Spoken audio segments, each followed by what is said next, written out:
But Warren, tell us again about what your take out of Donald Trump's speech. Oh, my take out of Donald Trump's speech is there are more savvy, more smarter this time than the first time. I think when they went into the 2016, that they didn't know how the deep state actually operated. They didn't know how the bureaucracy operates and how they can stuff you around and all that. This time, they're right from day one. They've been out there doing great things. They've pulled out of the UN's, the health council. They've now defunded UNRWA, and as the future US ambassador to the UN has said, she is going to dismantle it. She's going to just pull it apart and destroy it. They also talked about how they're going to, DOGE is becoming a big issue, and about the billions and billions of dollars that they're saving at the moment. And they looked at some of the social welfare stuff, and I'm sure we've all read about, the 350-year-old people and 150 and 200-year-old people who are still getting their social welfare. Could you believe it? And these are the things they've been picking up. Also, they're pushed, in support of the military. And of course, he wants to be known as the president for peace, and how he's going around. And the big one, of course, was Israel. Him and every speaker today had made it quite clear that Israel is a special friend of the United States, and they're going to stand by them, and they're going to fight for Israel. Rita. Interesting. Well, all the hostages are released now. What are the views of Australia? Because travelling through America or elsewhere in the world, the view of Australia has definitely changed post-COVID. I think particularly in America, they thought of us as really kind of bold and brash and Crocodile Dundee and the Crocodile Hunter. And then to see us be amongst the most crazy during COVID, it kind of really changed the perception of us, Warren. Oh, it has. That was the big talk here in the United States. The biggest thing in the United States about Australia is about COVID and how we had the record for the longest lockups. They couldn't believe that we were locked up for so long. People actually said to me, "You blokes were locked up in a concentration camp."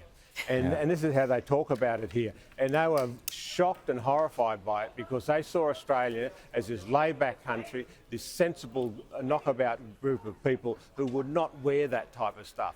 So that was their big issue. The second part that played to it too was also the anti-Semitic stuff that's happening in Australia. They were shocked by that, about how that's happening and that.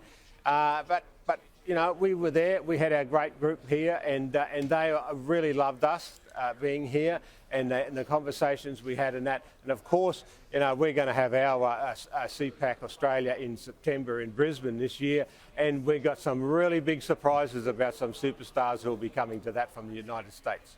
Fantastic. James. So, Warren, you've been here, you've been at CPAC for the last few days. You've got this big delegation. You're all going to come back to Australia in the coming days. Tell me, Warren, what is the big idea from CPAC that you would love to see, and which you and people who've been to this conference are going to try and work towards achieving here in Australia? Well, a couple of things. Happen. We know that Peter Dutton's announced that we're going to have a DOGE, and we're going to have Senator Jacinta Nampijinpa Price in charge of that area. He has to be more strong in this about the cuts that need to be made. We've got to look at 30,000 public servants that we've got to cut back on. We're going to have to look at some of this wastage and spending that's going on in that. There's been mentions about things like the Welcome to Country now, but that's small fry compared to the millions and millions of dollars that we have to cut back, and even some of the $1 billion that we have to cut back. Look, my message to Peter Dutton: he has to be more braver. He has to be out there a lot more and taking on a lot of these strong issues that that our fellow travellers from Italy and Argentina and the United States and that, which they're going forward in, and that's our big take from here.